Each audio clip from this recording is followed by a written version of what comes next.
On episode 562 of the 40 Plus Fitness Podcast, we meet Emily Sharratt and discuss her book, Yoga Animals 32 Poses from the Wild.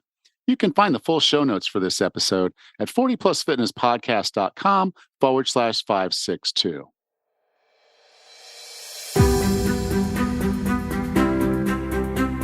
Have you decided you're ready to make a change? To reclaim your health and fitness? The 40 Plus Fitness Podcast is here for you. Each week, we dive deep into health and fitness topics that affect those of us over 40. I'm Alan Meisner. I'm an NSAM certified personal trainer with specializations in corrective exercise, behavior change, and fitness nutrition, a FAI certified functional aging specialist, and an OTA Level 2 online trainer. I'm joined each week by our co-host, Rachel Everett. She is an NASM certified personal trainer and a RRCA Level 1 run coach. Let us be your coaches as you find your way on your health and fitness journey. All right? Let's go.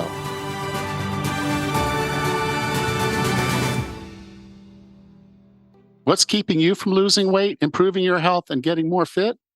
You start out great, and then bam, something comes along and derails you. Your diet was going great, but that birthday cake on Saturday fired up your sweet tooth. Or you were working out every day and you hurt your foot. Your doctor told you to keep off of it for 6 weeks. Those 6 weeks have come and gone, and you're still keeping off of it. But deep down, you know it's not the cake or the injury to blame, right? It's a mindset block. And like an invisible wall, each and every time you make progress, you inevitably backslide. Until you address your health blocker, you won't see the success you want and need. That's why I created a quiz to help you diagnose your health blocker. It's absolutely free at 40plusfitness.com/quiz.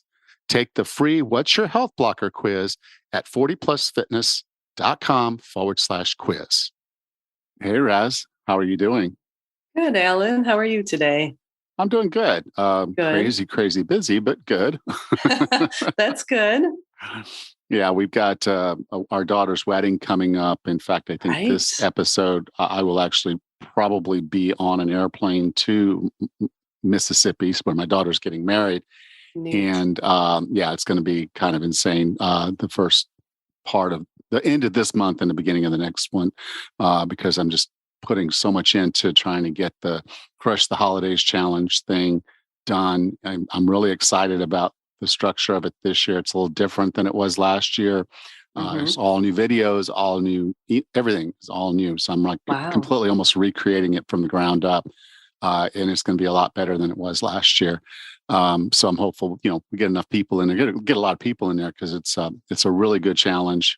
If you have struggles during the holidays of eating too much, call it eating season, you have trouble with eating season, this is a way for you to not lose ground during the holidays by keeping you focused for most of it, and then working on mindset every day, finding something within ourselves that's going to help us get stronger mentally, so we can get stronger physically and healthier and all those other things. So you can go to 40plusfitness.com/crush and sign up for the Crush the Holidays Challenge. And then, of course, the retreat, that's going to probably be I'm going to be planning that probably every day all the way until it goes live in May. But just trying to put some structure to it, understand it, so that, when it comes time to put it out there and market it, that people know what it is. And it's not going to be like there's a ton of different types of retreats. So, it's almost everything under the sun, but it's not a boot camp where I'm going to beat you to death with exercise and stuff for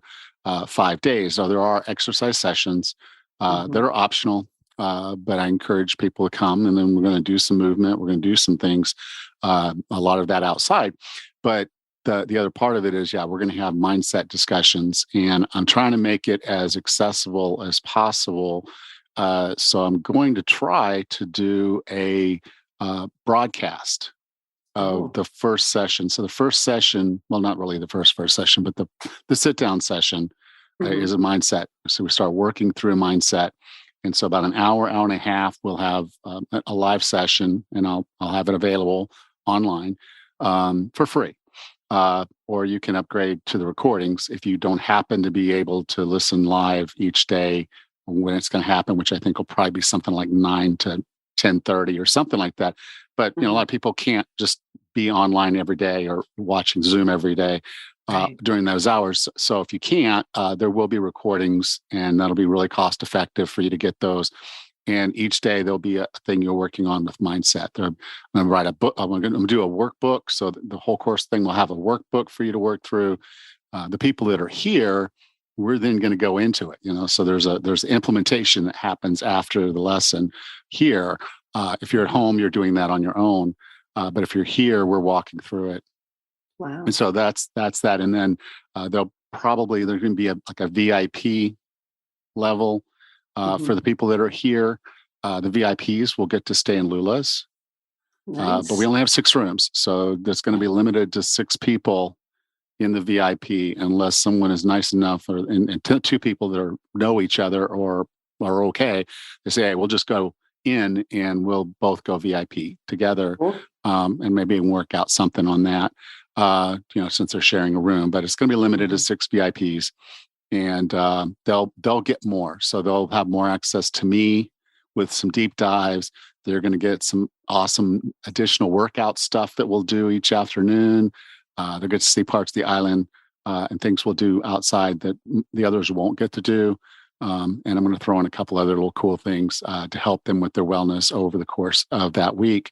So but that's starting to line up how I'm going to structure it and get it all organized, but still pretty new. So if you're interested in the retreat, I need to see an interest list, or at some point I'll just say, okay, I'm doing this for myself, and that's not going to be fun to have 6 empty rooms here in Lula's and nobody here for me to go say, okay, it's time for the morning walk, run, and or that's just not going to be that cool. So I need to see if there's some interest, and if I see that, then I'll go ahead and really get this thing pushing forward. But you can go to 40plusfitness.com/retreat, and that'll take you to the retreat interest form. You just put your name and your email, and that lets me know that, there's people that are raising their hands saying, I'm definitely interested in the BOCUS portion of this. Or even if it's just, okay, I may not be able to do the BOCUS thing because of travel and passports and all that thing. Yeah, and you will need a passport, but those things is so if you, maybe that's outside the realm of what you want to do or can do, there will be a broadcast of it and recordings if you need those as well. So sweet. A lot of moving parts with the wedding. Yeah. It's also starting to get into busy season here in BOCUS with our national holidays.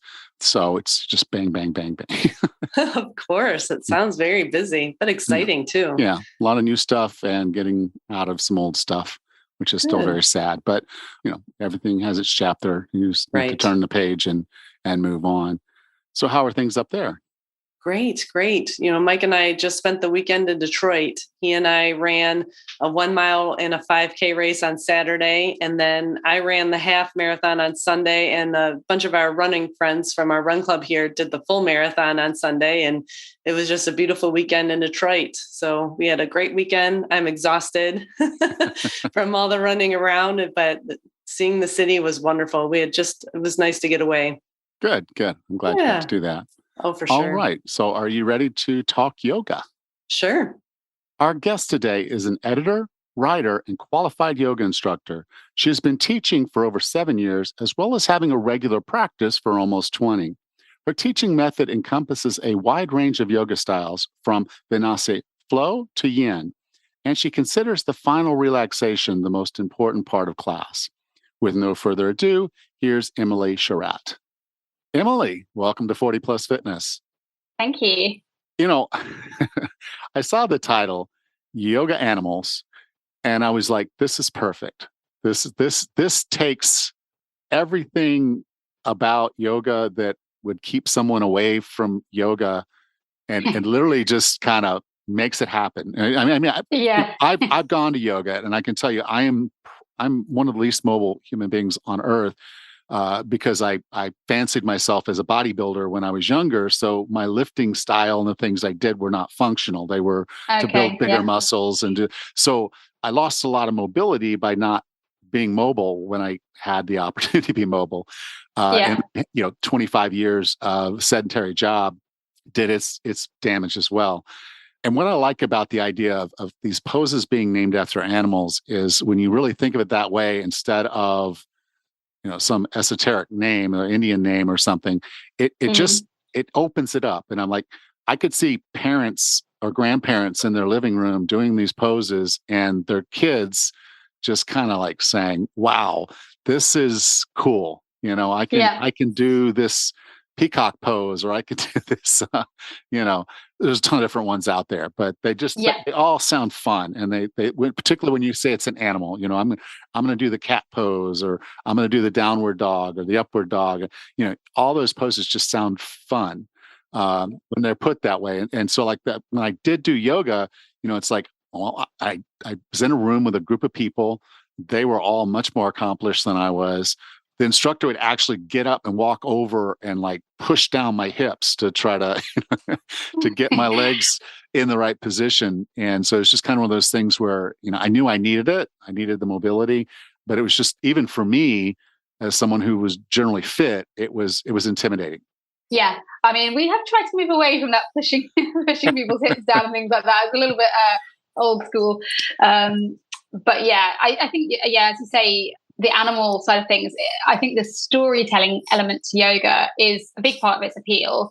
I mean, maybe in some cases it's also a bit off-putting. I don't know. People might prefer their kind of exercise a bit more straightforward. But for me, the storytelling was definitely what kind of enticed me in. And it's where a lot of the movement might overlap with Pilates. But for me, Pilates will never quite have the same appeal because it feels a bit more like I'm kind of sitting down or getting on my mat to do the exercises, to do my physical exercises, and it doesn't have that element of story, which I love so much in yoga, personally speaking anyway. And I think it's true of children as well, that children really engage with yoga in this very immediate way. My own children do as well. It's kind of nice to see.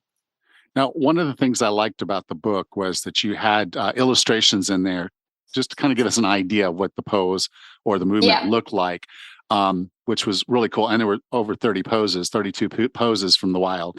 Again, it's just something that just draws me into that, to enjoy that. But you had those illustrations, and I had written down the name of your illustrator, but those were really good and made for a very beautiful book. Yeah, absolutely. Well, actually, there were two illustrators to the book. So there's one who did this stunning, very kind of very realistic, but also very artistic animal drawings to match along with the name, as you say, and that's Jade Mazinski. And then the other illustrator is also Jade. Her name is in here somewhere. I hope it's in here somewhere. Jade Wheaton, and she did the kind of step-by-step illustrations, which were really. Well, we were very careful to get right because obviously, they're quite minimalistic in their style. But when you're thinking of people practicing from home without a teacher there sort of supervising and making sure everything's done safely, it felt extra important to make sure. So there was quite a lot of me standing back and saying, could you just slightly tweak this? And then sometimes them saying, we can't find any photo references online. Could you please do it? So then, whoops-a-daisy.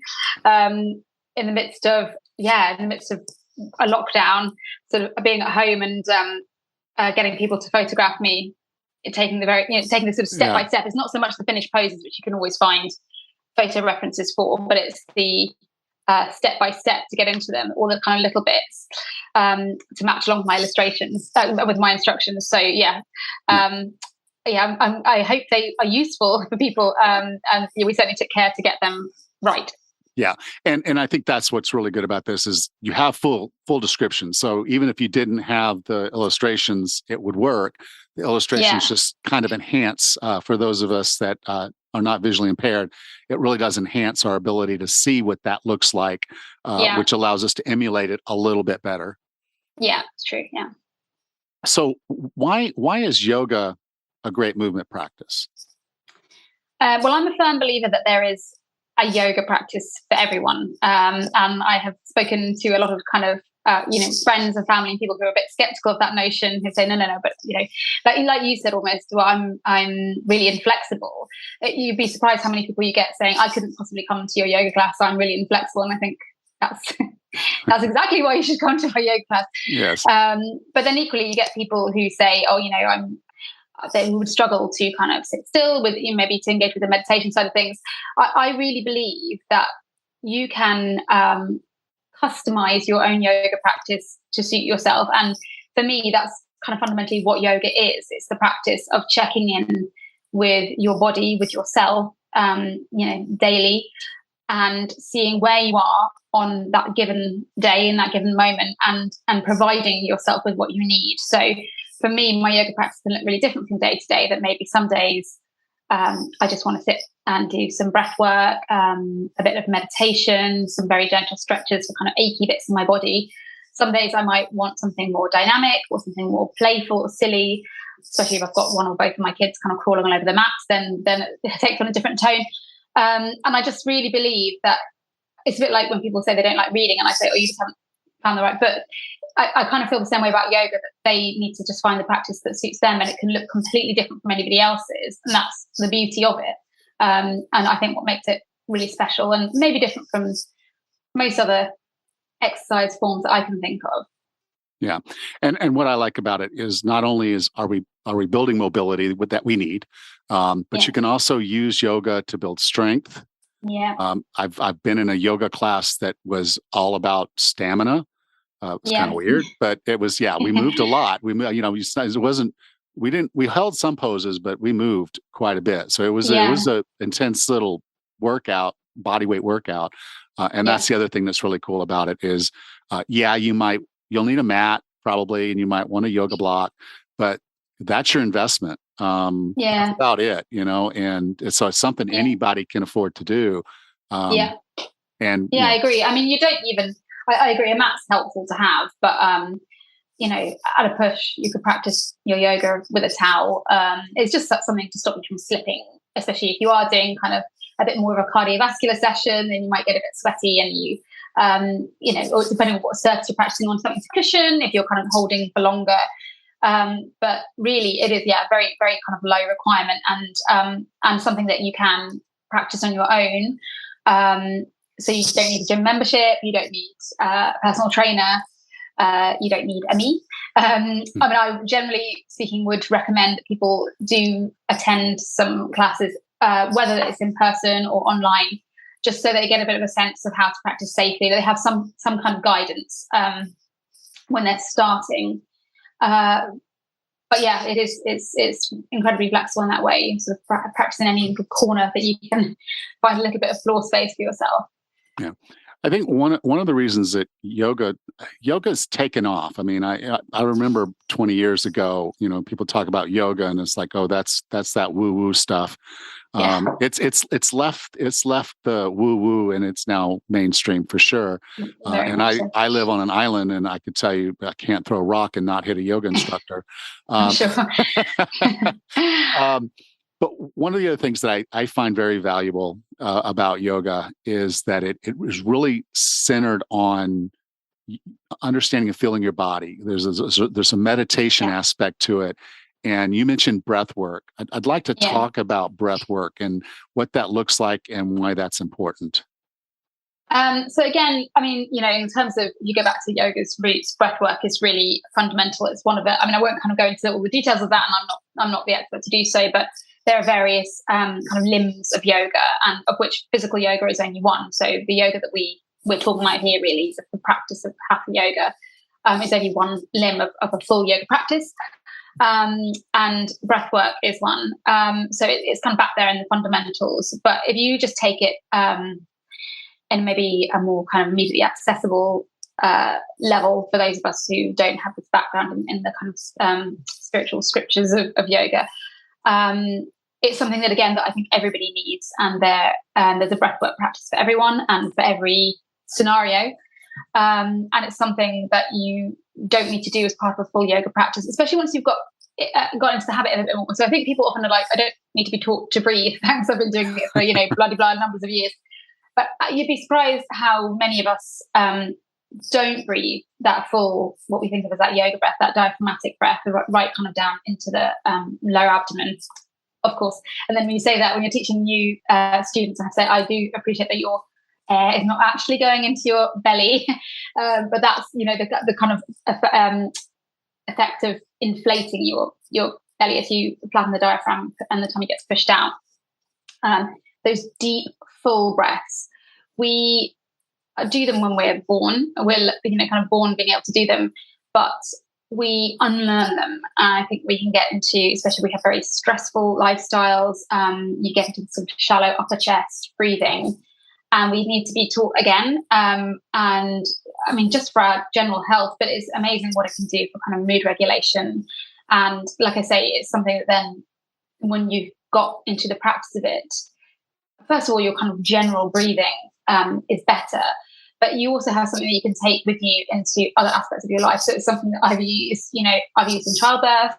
I've used in parenting very regularly, a nice calming breath that I try to model as well.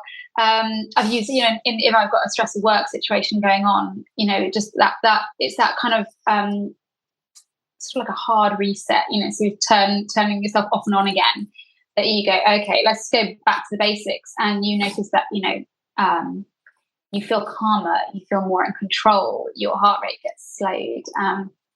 It's a really incredible practice. And there are loads and loads of different yoga breaths, which can be used in different ways. Once you've been doing yoga for a while, some of them will start to be sort of dropped in quite casually into a yoga instructor's sort of parlance. But as I say, it's not even necessarily, you don't need to know the names, but how they make you feel is really quite striking. And they're useful tools for all of your life, I would say. Yeah. And it's, as you mentioned, with kids and stress and things like that, this is actually an off switch to your nervous system going into this fight or flight. So most of us in what's going on today and everything that's going on in our lives spend a lot of our time in this fight or flight mode. And so taking this time to really check in with your body, to breathe in deeply, which, again, we have to relearn because we've stopped doing it. Stress breathing is chest breathing. And when you sit down and start breathing into the abdomen and you really get those deep breaths, it just slows everything down inside your body. And as a result, you're stressed less. And it's a huge tool for you to manage your stress. And the cool thing is you can do it anywhere. My boss would call me on the elevator, on the elevator up to my boss's office because it was almost always bad news. That's corporate life, but it was almost always bad news. So I would just do box breathing in the elevator, just going up to my bosses so that I didn't go in there in a complete fight or flight mode. So I could go in there as calm as I could get. But it was a tool. And so this is a tool that you'll learn as a part of a yoga practice. And you've got that built into the way that you set up these programs, which is quite dynamic.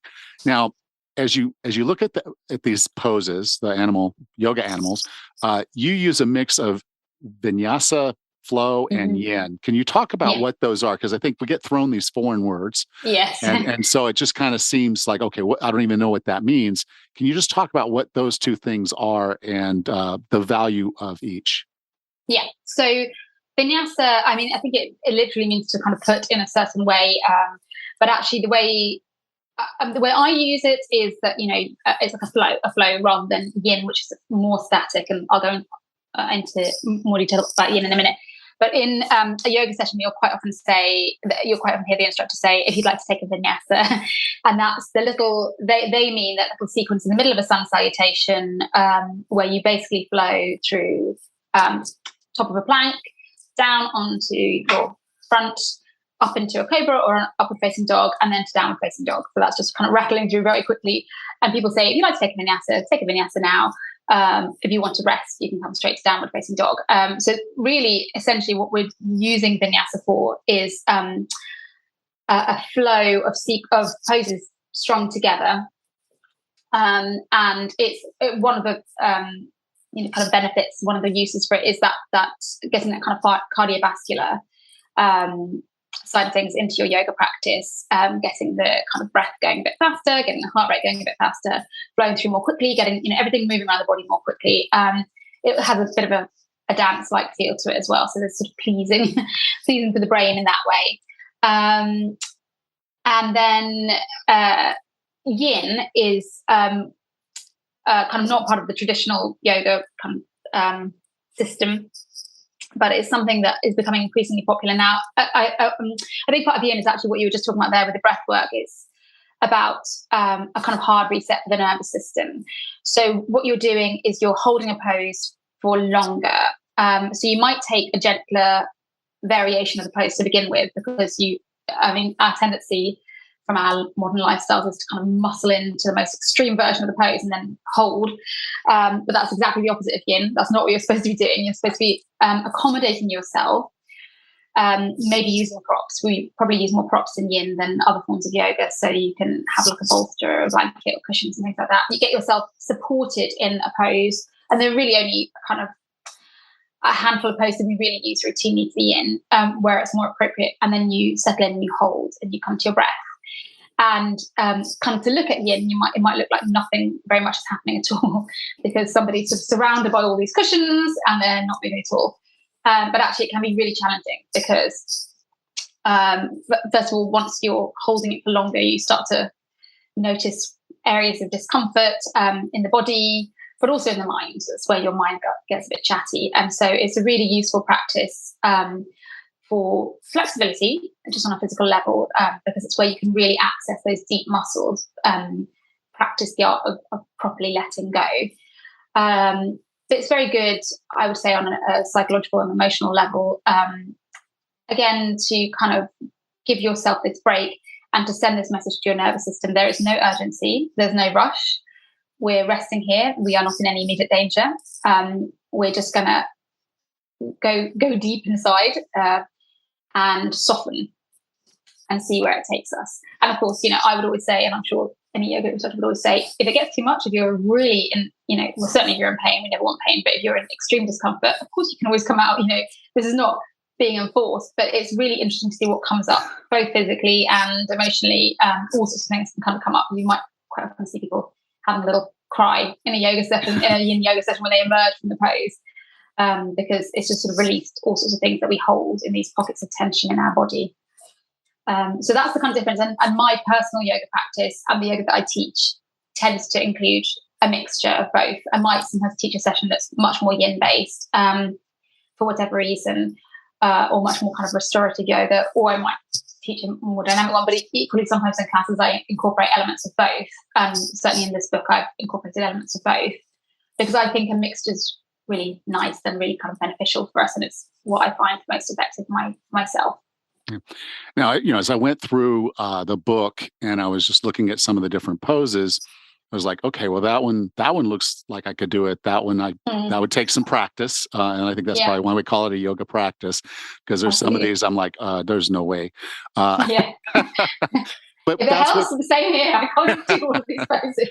But I think that's what's cool about the way you set up the book is now you also give us a structure for how we can put these together, focusing on the ones that we can do and then trying the ones that maybe are right on the edge of our capacities so that we improve. So this is something that can be progressive over time as you get into your practice and you get better. You can add some of these other more difficult elements, and I think that's great. Can you walk us through the structure? Because you set up a structure, starts with breath work and ends with your final relaxation. So you start in a very nice, wonderful place and you end in a nice, wonderful place.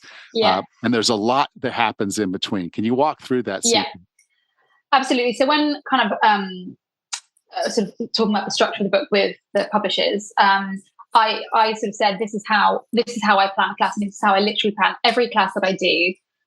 You start with breath work and you end with the final relaxation. And actually, I would always start with a kind of opening meditation as well, if time allows.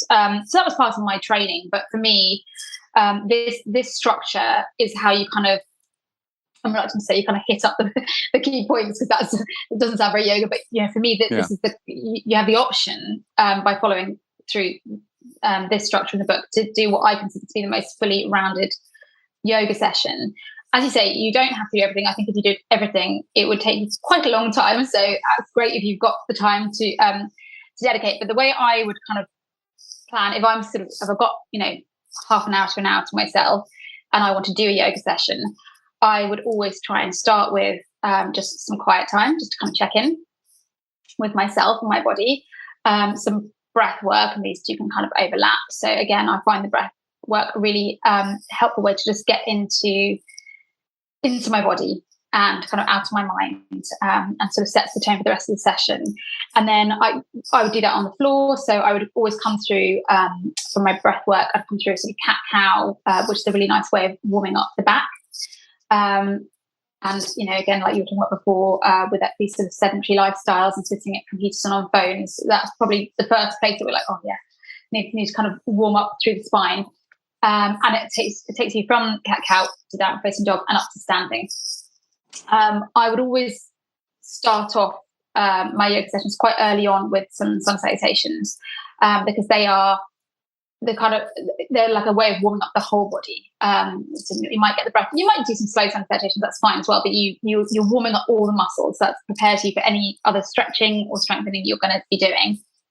Maybe get the heart rate up a bit. Maybe get the breath a bit faster.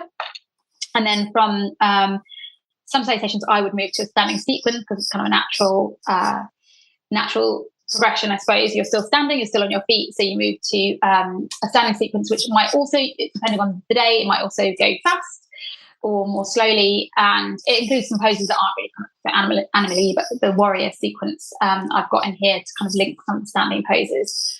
And then again, while you're on your feet, you might do a standing balance pose. The balance is a kind of famous part of yoga. People get a bit hung up on it, but it is, again, it's just a way of checking in with where you are on a given day. It's a good way of improving strength and getting the two sides of the brain working together, which is kind of really important for us at all ends of our lives. Then for me, this is when I come down to the floor. So I might start off with a seated twist. So we've got Half Lord of the Fishes in the book, and then we've got deer pose, which is a nice yin, really gentle spinal twist option. And then I always move to my forward fold section of the class.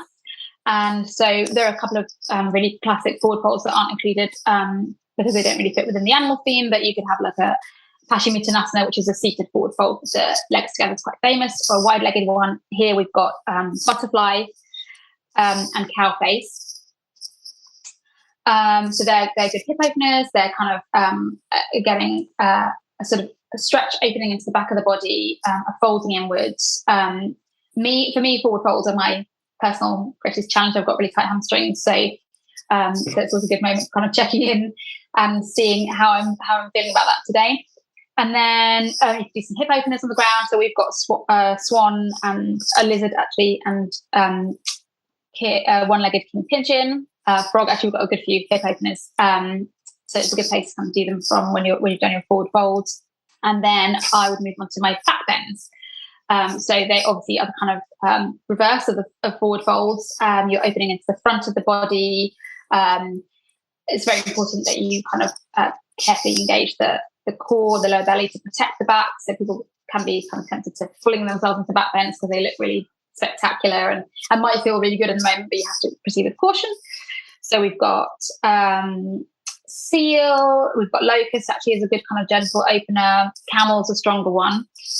And then I move into some inversions and arm balances. So we've got dolphin, feathered peacock, crow and crane, quite famous ones, kind of arm balances. Flying pigeon, we've got a good few of these arm balances and inversions. And then I would always do, after these, I would always do fish as a nice counter pose. So that's a good, again after the kind of back bend, it's a nice chest opener. And then we start to move to the more restorative ones, like kind of cooling it all down. So we've got rabbit and crocodile.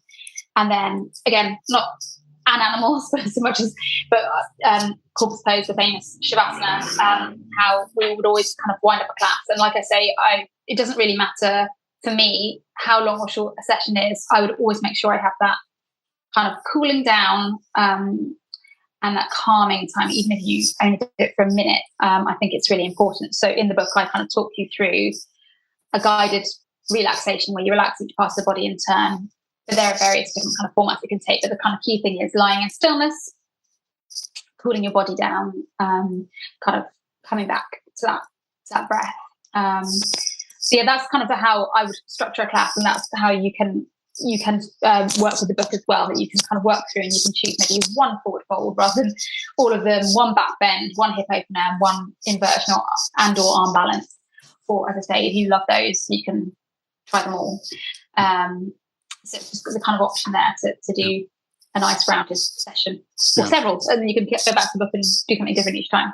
Yeah, and so I think, like that, it's pretty easy to see that this is going to run you through a full body thing. You're gonna be connected to your body as you do these things, and we're really talking about building strength, building stamina, mobility, pretty much all of it at this point. And then again, just bringing yourself down at the end for that final relaxation. Now, I know from the book that your favorite pose is the one-legged king pigeon. Yeah. Yes. Okay. Which I would aspire to, but that would be, that's a long ways off. I'll just I'm not going to say I can't do it. I'm just saying I can't do it right now. It's a work in progress. Yeah.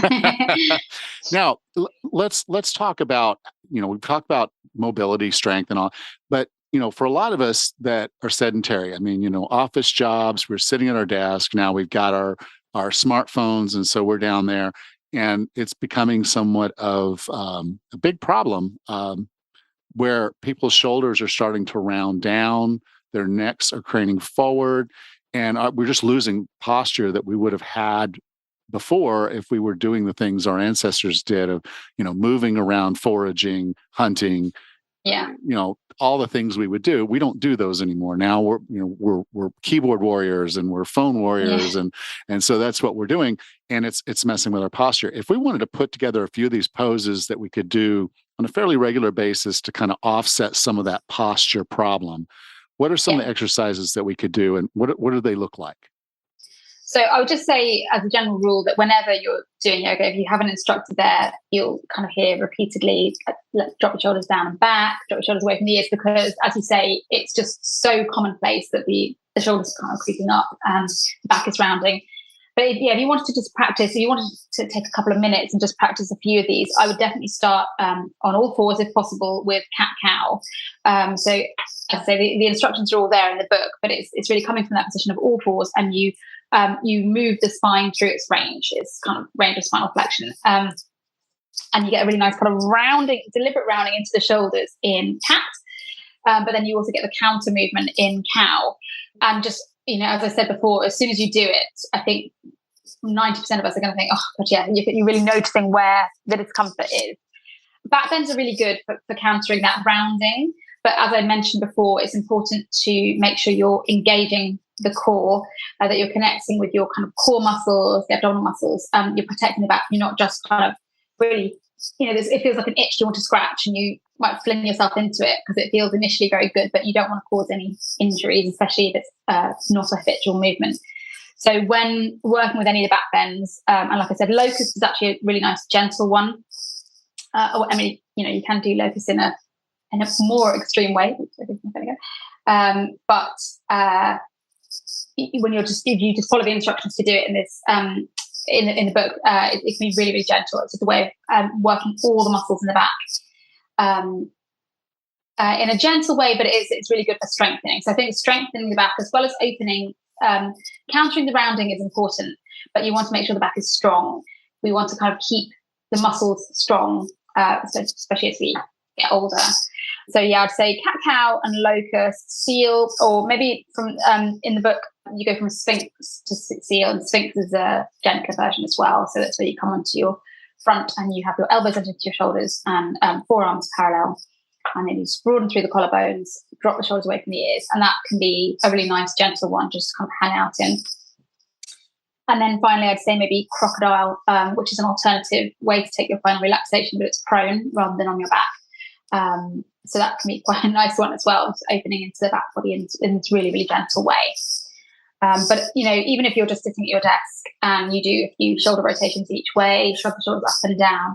And I know it's really hard, but keep working on kind of lengthening, lifting up from the crown, sending the tailbone down.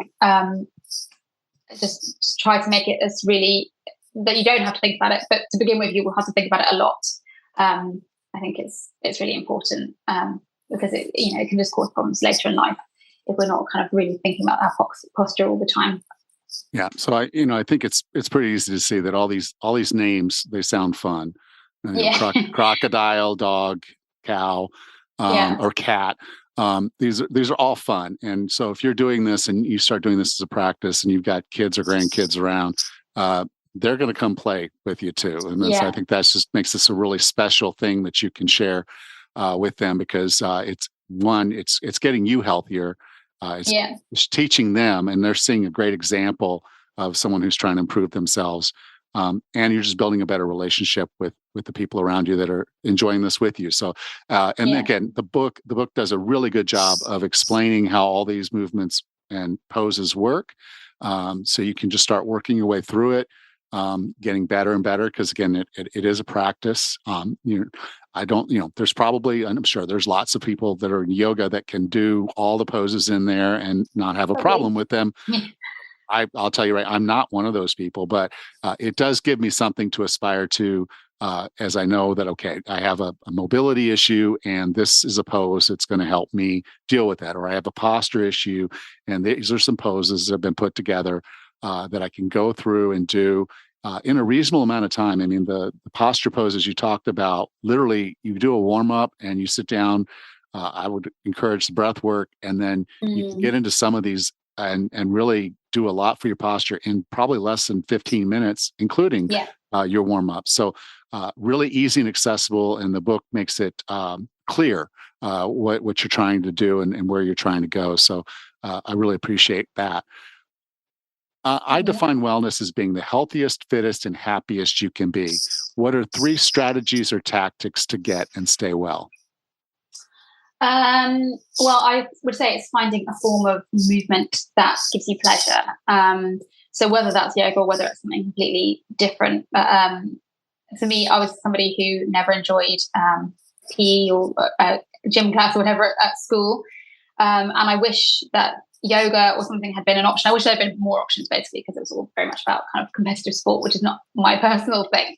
And it really put me off exercise for a long time. So it's finding something that gives me pleasure. It's not a chore. I might still have to kind of remind myself to do it, but it's something that I always feel kind of better for. And I know through practice that I always feel better for doing. I would say personally, for me, it's important that it fits within your life. So, I mean, by all means, if it, like I say, if it gives you pleasure to kind of go really out of your way and go, I don't know, I've got a friend who's really into figure skating, and she goes very far across London in order to do her figure skating because there aren't that many rinks. But that's fine. But for me, I do a lot of walking because it fits in. I just build it into my life, and it means it never gets neglected because it's literally how I get from A to B 9 times out of 10. I walk, most of my journeys. I walk to work, I walk to drop my kids to nursery. I walk to the train station. I walk everywhere.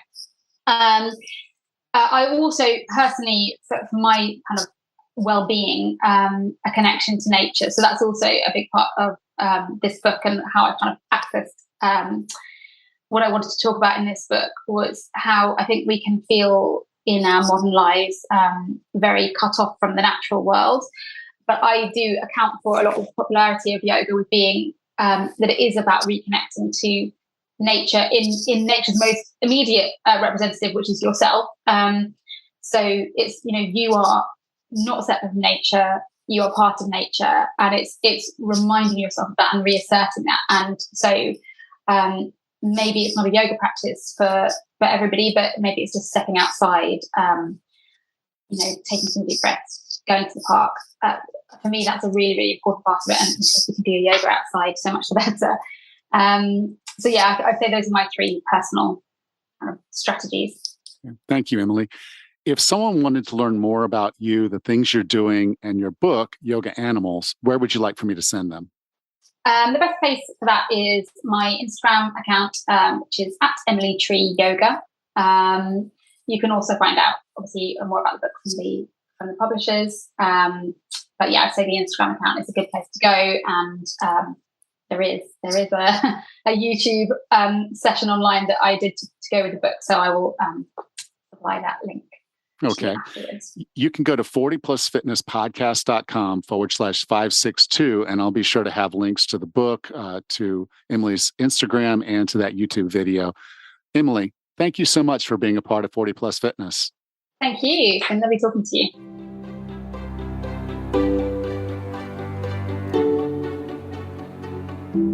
Welcome back, Raz.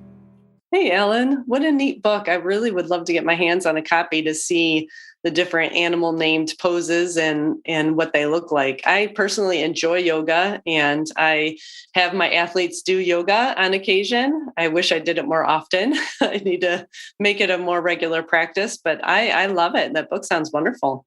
Yeah, well, I'll name a few. You Okay. heard about the cat cow Yes. and things like that. And some of these you'll know, like you'll know downward Mm-hmm. facing dog and upward Sure. facing dog. Mm-hmm. Um, and then there's things that like the bee breath and the lion, the camel, the dolphin, Wow. the peacock, the rooster, the fish, the rabbit, the Yep. frog, cow Don't know any face, of those. lizard, butterfly. Yeah. I would say I didn't know half of these either. They resembled other stretches and things that you see out Mm-hmm. there. I think a lot of us. What was weird to me is she didn't do one that I use a lot, and it's the bird dog. Oh, yeah. I use that for core training. Whenever I'm training Mm-hmm. someone, I like to have that as a one of the exercises in the core training because it does so much. I was surprised she didn't have that one in there, but anyway, yeah. So and then besides having the exercises in there, explaining why you're doing what you're doing and then how to Mm-hmm. do it, and having some images of you in that position or moving through that flow, it's just it's pretty clear and there's a structure to it, which is what I actually found very exciting about this was because, you go to a class and then they're just going Mm-hmm. to say, okay, next we're going to do this. And next we're going to, and if you don't have a background in yoga, because, she's done yoga for over 20 years Wow. and then she's been teaching for 7. So for Cool. her, it's second nature to put a workout Mm-hmm. together, put a yoga workout together. Similar to the way I can sit down and put together a workout. You can tell me what's going on with you and any injuries, and then I can help you put together a workout. That's just a skill set that you develop. But she gives you the structure that she uses for you to basically use to start. And Mm-hmm. so you can say, okay, I need some breath work. I am going to Mm-hmm. do something, the sun salutation seems to be something that's non-negotiable in her Mm-hmm. workouts. That's going to be in there, and so you kind of go through that process, and then it's standing and the different movements and flows, and then into the relaxation at the end. But it gives you that structure, so you can say, okay, I can pick and choose. So it's not Mm-hmm. like a buffet where you just load your plate with everything. You pick a protein, you pick a Sure. vegetable, a couple of vegetables, and then pick a starch, and then maybe pick a dessert, which we'll just call the relaxation at the end. Mm-hmm. Um, but you kind of get the idea. That makes it very easy for you to go through, and it's a gorgeous book, by the way. Cool. I was fortunate enough to be able to get a hard copy while I was traveling through the United States, Mm-hmm. and able to have it here. So it's something I'm definitely going to incorporate in my mobility work. So in addition to Mm-hmm. some of the other things that I do, some of these poses are going to be really good for areas where I'm not as mobile as I need to Mm-hmm. be. And so I'll probably go through that book, and I may not follow her structure, but I will Sure. definitely incorporate some of those exercises and movements into the mobility work that I am doing already. That sounds wonderful. Yeah, I prescribe different yoga videos for my athletes because as runners, we just get so tightened up, especially those of us that don't stretch on a regular basis as we should. But doing a yoga video, it's very relaxing. And like you discussed, it really does help you to practice your breathing and get deeper breaths in. Because like you mentioned too, we tend to breathe in a really shallow, inefficient way, especially the more stressed and anxious we get. And taking those deep breaths, like you had mentioned, is just so relaxing. It just resets the whole system, and that is super helpful for relaxing your muscles after a workout or a run, like what I do with my athletes. Yeah, perfect. All right. Hmm. Yeah. Anything else you want to talk about? No, great book. I'd love to get my hands on one. All right. So again, if you're interested in learning more about the retreat and being on the interest list, go to 40plusfitness.com/retreat. And we're doing the Crush the Holidays. It's going to start November 20th. So sign up, shuts off November 19th. So don't miss your chance Mm, to get out there and do that. There's all kinds of prizes and things that happen along the way, to include referral prizes and those types of things. So cool. get in early, get active in the group, get active in what we're doing, and crush the holidays. Sounds great. All right. I'll see you next time. Take care. You too. Thanks. Next time on the 40 Plus Fitness podcast, we meet Dr. Corey Yeager and discuss his book, How Am I Doing? 40 Conversations to Have with Yourself. Until then, have a happy and healthy week.